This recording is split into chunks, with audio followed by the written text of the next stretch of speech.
안녕하십니까. 인생성형가 정영기입니다. 우리가 무슨 직업을 갖든 간에 한국인에 대해서 이해를 하고 있으면 자기 직업을 수행하는데 훨씬 부드럽습니다. 지금 20, 30대의 한의사나 의사가 될 수 있습니다. 그런데 아직까지도 60대, 70대들은, 특히 남자들은 30대 초반 또는 20대 후반의 한의사가, 그것도 여자라면 조금은 깔보는 경향이 있습니다. 무시하는 경향이 있습니다. 무엇을 알겠느냐? 안다 하더라도 무슨 경험이 있어가지고, 그래서 나이든, 그리고 남자가 많은 진료 경험을 가지고 소문이 나 있을 때 그 사람을 신뢰하고 그 병원에 갈 수가 있는 것이죠. 그런데 20, 30대 의사가 그 노인에 대해서 모른다면, 크게는 보편적인 한국인으로서 이 농촌에 사는 70대가 대체로 어떻게 살았는가를 모른다면 진료하기 힘듭니다. 왜? 찾아가지 않으니까 더 힘들지만, 찾아간다 하더라도 자, 얼마나 살았는가 보자 하는 그런 마음이 있을 수가 있습니다. 우선은 정이 통해야 되고 신뢰가 교류가 돼야 되는데, 그게 안 될 때는 힘들잖아요. 그래서 우리는 어떤 사람에 대한 큰 틀을, 큰 둘레를 이해하는 것이 매우 중요합니다. 자, 7월입니다. 한 달에 한 번씩 독서를 소개하는데, 오늘의 저서는 이겁니다. 조긍호의 한국인 이해의 개념틀, 한국인을 이해하는 핵심어, 여러 사람의 주장을 잘 정리해 놓은, 배고 잘만한, 정말 베개로 삼을 만한 두꺼운 책입니다. 무려 670여 쪽인데 굉장히 한국인을 이해하는데, 우리가 전후 좌우 남녀노소 도농을 떠나서, 배우고 안 배우고를 떠나서 한국인이 어떤 틀에서 살았는가, 어떤 핵심어를 가지고 어떤 개념으로 한국인을 분석할 수 있는가를 다른 사람의 이론을 들어서 잘 분석해 놨는데, 오늘은 여기다 이렇게 이제 정리를 해놓고 그 이야기를 해보려고 합니다. 총 정리한 걸 중심으로 이야기해 볼까 합니다. 한국인 이해의 개념틀 조긍호, 대단한 저서입니다. 이런 책은 쓰는데도 스마트폰과 인터넷, TV를 안 봐야 되지만, 읽을 때도 역시 스마트폰도 꺼놓고, 수술하는 사람은 스마트폰을 받지 않습니다. 전화를 통화하면서 수술할 수는 없으니까요. 우리가 독서 삼매경에 빠지려면 적어도 뭉텅이 시간이 있어야 되거든요. 이 사람이 이렇게 고뇌해서 쓴 책을 우리는 한국인을 이해하는데 하루면 족합니다. 7, 8시간 읽으면 충분히 읽습니다. 이런 책이라도. 그렇다면 그가 몇 년에 걸쳐서 한국인에 대한 개념틀, 이해의 틀을 마련해 주는데, 우리는 가장 경제적으로 그것을 취할 수 있거든요. 그런데 오늘은 그것을 더 쉽게 이야기합니다, 제가. 근데 쉽게 얻는 것이 쉽게 달아납니다. 쉽게 번 돈이 쉽게 써지듯이, 낭비가 되듯이. 그러니까 힘들게 읽어야 됩니다, 비판적으로. 그런데 제가 읽은 것을 이렇게 또 영상으로, 말로 전달해 준다는 것은 그 핵심을 전달할 수는 있지만, 이 저자의 전달, 그 주제를 저를 한번 거쳐가고, 그 다음에 여러분이 또 듣는 것은 여러분 해석이거든요. 그 해석이라는 것은 개념 자체가 이 실상과 다르기 때문에 한번 거쳐간 이 개념은 또 다를 수가 있습니다. 그래서 저는 직접 읽어보기를 바라지만 워낙 바쁘니까, 그리고 제가 한 달에 한 권씩은 이렇게 책을 소개해 주니까 지금 소개를 하겠습니다. 자, 한국인의 특징, 그것을 개념 틀로 이해를 했는데 세 가지 측면에서 얘기를 했습니다. 한국인들이 어떤 무엇을 집중하느냐 하는 쪽에서 봤을 때는 사회관계를 유지하고 조화시키려는 지향성을 갖는다. 그 다음에는 통제의 주체가 누구냐, 나냐 너냐, 그리고 어떤 방식으로 하느냐, 그런 거에 따라서 자기 억제 경향이 있다, 한국인들은. 그리고 자기를 은폐시키려는 또 다른 데서는 자기 비하 그렇게 얘기했어요. 나를 나라고도 못하는 거잖아요. 영어에서는 할아버지하고도 아이, 나 하면서 수평적으로 왔다 갔다 하는데 우리는 자기를 낮춰야 돼요.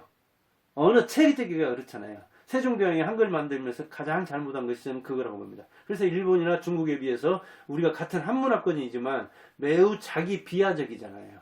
겸양어가 그 다음에 이렇게 존칭어가 매우 발달되어 있다고요. 그것은 오늘날 외국인들이 한국어를 배우는데도 굉장한 걸림돌, 장애물이 되잖아요. 그런데 우리 한국인이 그런 특징을 지니고 있다는 거예요. 집단과 계급에서 이제 그게 주어진 거죠. 그래서 자기를 감춰야 돼요. 우리 속에다 감춰야 되고 자기를 열등하게 낮춰야 되고 그런 속성이 있고 그 다음에 단점을 수용해서 자기를 개선하려는 의지는 대단하다. 부지런히 배우고 부지런히 어제와 다른 나를 만들려고 하는 그런 향상성을 가지고 있는 특징이 있다. 그래서 사회관계를 유지하고 조화시키는 거기에서는 무엇을 그렇게 하는데 가장 작은 단위의 사회라는 것은 가정이죠. 가정에서 사회를 배우는 거잖아요. 그것도 가장한테 남자가 되게 사회성, 여자는 인성. 그리고 남자를 바깥양반, 여자를 그래서 안주인 그렇게 얘기했잖아요. 그래서 여자는 집에서 가정교육. 그 다음에 사회성은 남자한테 그렇게 얘기했는데 오늘날 이 사회의 기초가 되는 그리고 국가의 기초가 되는 가정이 정말 위태로운 지경에 처해 있습니다. 우리나라에서 일어나는 살인사건의 4분의 3은 아는 사람 사이에서 일어납니다. 즉, 한 25%만이 모르는 사람 사이에서 살인사건이 일어나요. 그런데 그 4분의 3, 거기에서도 절반 이상은, 즉, 3분의 1을 이 가정에서 일으킵니다. 살해사건의 3분의 1이, 30% 안팎이 가정에서 일어납니다. 그러니까 가정은 가장 약을 주는 곳이, 좋은 약을 주는 곳이기도 하지만 가장 독한 약을 주는 곳이기도 합니다. 이렇게 우리는 가정이 최후의 보루다. 가족밖에 없다. 이 코로나 시대에 나를 살리는 것은 가족밖에 없다. 즐거운 나의 집, 홈스위트 홈. 이것은 지상에 한 곳뿐이다. 그런데 거기가 갈등의 도가니가 되기도 하고 때로는 살벌한 살인의 도가니가 되기도 한다고요. 그런데 그 사회관계를 가정이란 가장 작은 단위의 사회단체에서 사회 구성원들끼리 잘 살려고 하모니를 이루려고 엄청나게 노력을 하는데 그게 잘 안 된다는 거예요.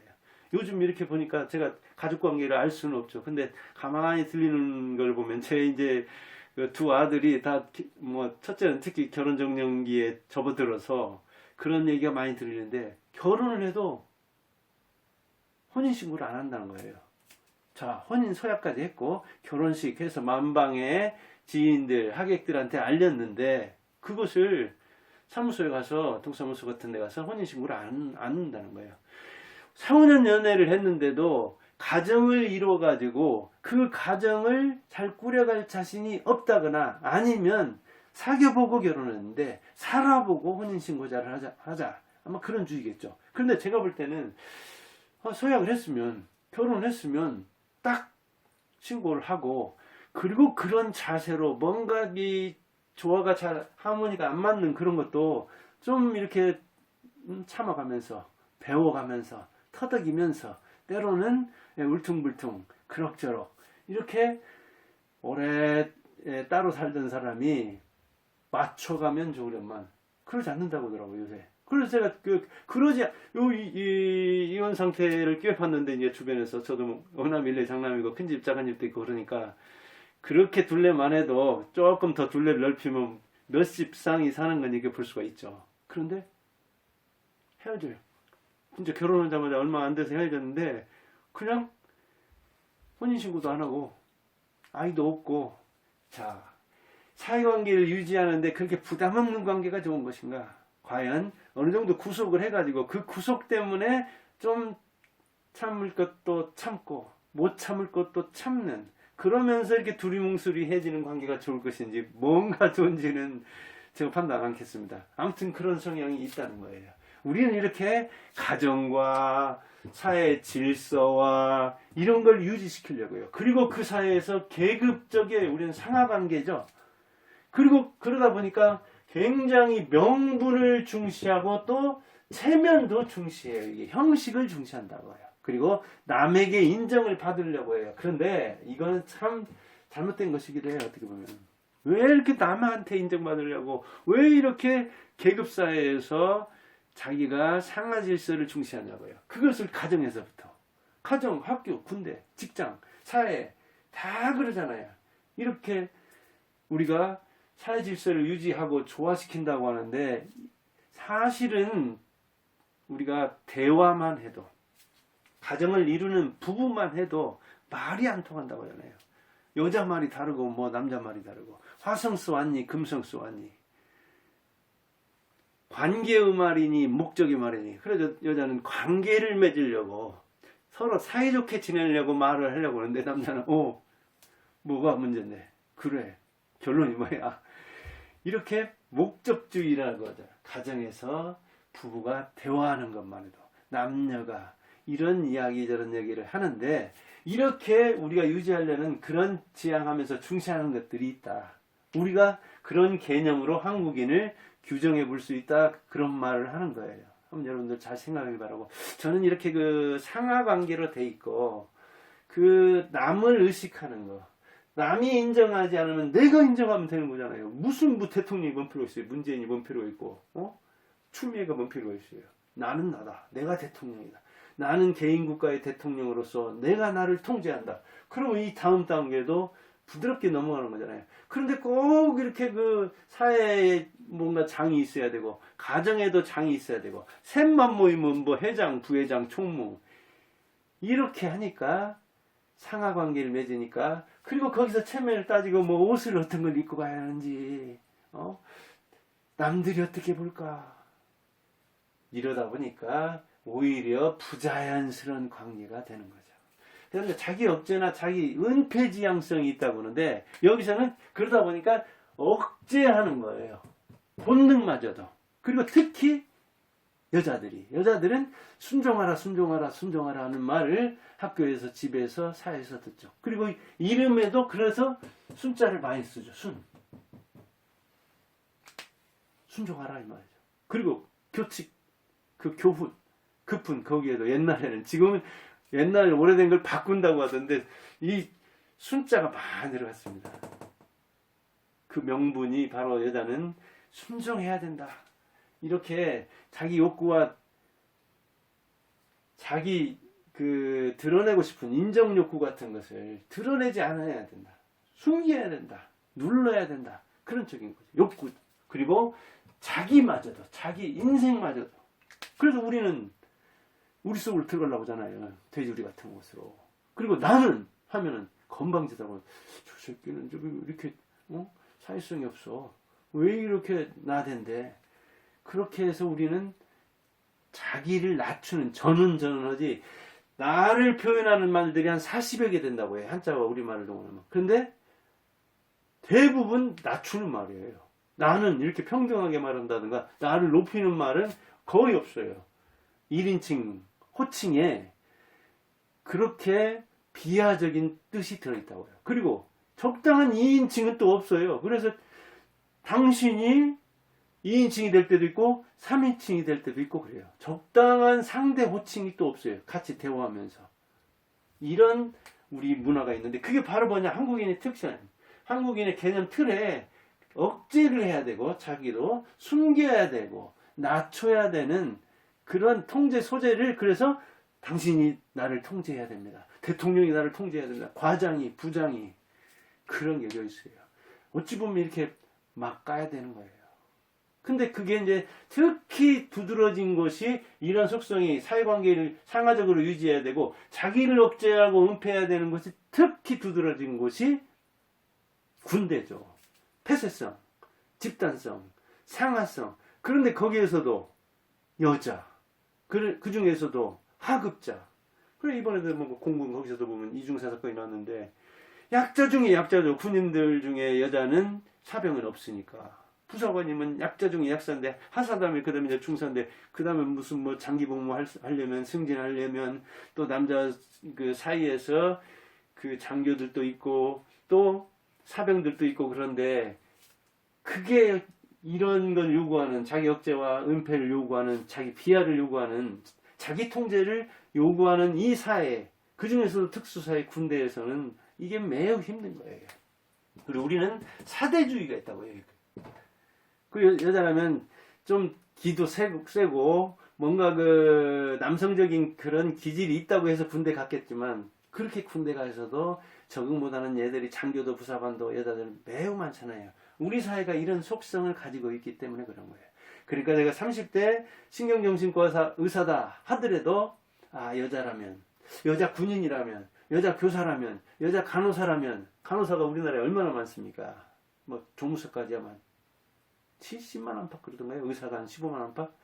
그렇다면 그 직군에 대한 사람들을 이해하는데도 이 일반론을 이해한 다음에 이해하기가 좋은 거죠. 그리고 사대주의이기도 하지만 자기가 힘 가지면 매우 권력주의형적이에요. 그래서 무슨 장이다 부장이다 해가지고 이 주먹만한 힘만 가지면 그냥 그걸 휘두르려고 하는 거예요. 그래서 면장도 군수도 된장도 고추장도 하여간 장자가 붙으면 그 손가락만한 힘만 있어도 그걸 쓰려고 하는 경향이 있어요. 특히 남자들이 요새 이제 그 권력 대결의 시대, 이제 또 왕자를 차지해야 하는 그 시대가 다가오고 있으니까 여기저기서 당내에서도 당외에서도 여당에서도 야당에서도 서로 싸우고 있죠. 권력. 그래요. 권력을 주면 자기가 억제 안 해도 은폐 안 해도 되는 측면이 있잖아요. 그러다 보니까 여기서 이제 어떤 감정을 통제해야 되는, 그래요. 이 정서를 통제해야 되는, 이 정서라는 건 본능인데, 그래서 바깥에서 그렇게 상사에게 당한 사람이 여자든 남자든 집에 오면 자식들한테, 하다못해 고양이한테 개한테라도 자기 감정을 발로하는 측면이 있잖아요. 근데 자기 억제된 게 이 감정 노동을 하던 것이 정신 노동, 그다음에 육체 노동, 감정 노동을 같이 하는 거잖아요. 어찌 보면 분리할 수 없는 거잖아요. 그 중에 이제 어떤 노동이 특수하게 농민 같으면 뭐 육체 노동이 더 심하고, 그다음 뭐 그 비행기 그 승무원 같으면 이제 감정 노동과 육체 노동을 같이 한다고 하고, 그러기는 하지만 총체적인 노동을 하는 거잖아요. 그 속에서 우리가 이 억눌렀던 감정, 자기의 감정을 은폐해야 되고 억제해야 되는데, 이게 이제 스프링처럼 탁 튀쳐나가는 곳 되면은, 그래서 동창들 만나면 쫙 퍼지고, 집에 가면 이제 쫙 퍼지고, 근데 여자는 또 그것마저 또 여의치 않잖아요. 그래서 이게 화병이 많이 걸리고 그런 측면이 있는 거죠.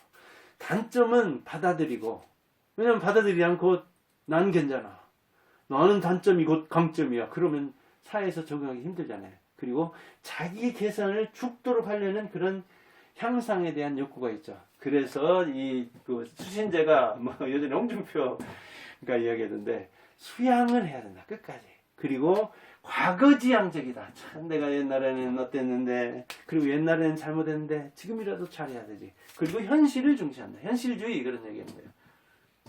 과거를 중시한다는데 현실, 이거 좀 모순적인 그런 경향이 있는데, 현세 구복적이면서 그리고 과거를 반성해서 과거보다는 현재가 더 좋아지려고 한다는 이야기죠. 그리고 향상을 항상 추구하니까 근면하고 어떤 이 교육열이 자녀에게도 있지만 자기에게도 있다는 거예요. 계속해서 배우려는 속성이 있다는 거예요. 요즘 평생학습 시대에 우리는 맞는 민족이죠.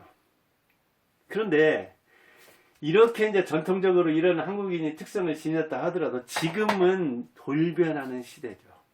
그리고 전통과 현대가, 또 이를테면 어떤 사상이 물을 넣듯 세계화된 시대에 막 변하고 있죠. 그리고 그게 섞이고 있죠. 퓨전, 또 융합, 그런 얘기를 하죠.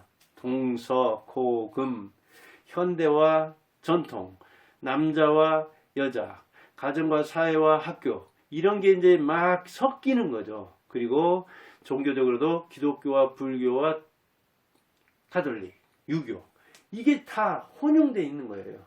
그러다 보니까 나이가 벼슬인 시대에서 그 나이에 대한 존중을 안 해주면, 오늘 또 보니까 뭐 인터넷 떴던데 20대가 그냥 70대한테 이 아들뻘이 아니라 손자뻘이잖아요, 어떻게 보면.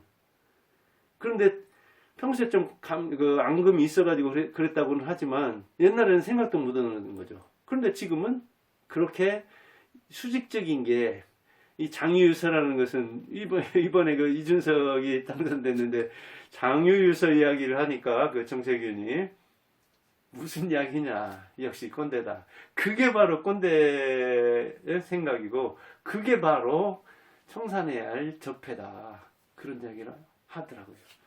그것이 이를테면 수평화되는데, 우리 한국인의 특징이 옛날 게 희석화되고 그리고 새로운 어떤 그 가치관이 정립되는데 바람직한 현상일 수도 있죠. 그렇다고 옛날 것은, 고전은 전부 다 쓸모없고 현대는 전부 다 좋다, 그러지 않죠.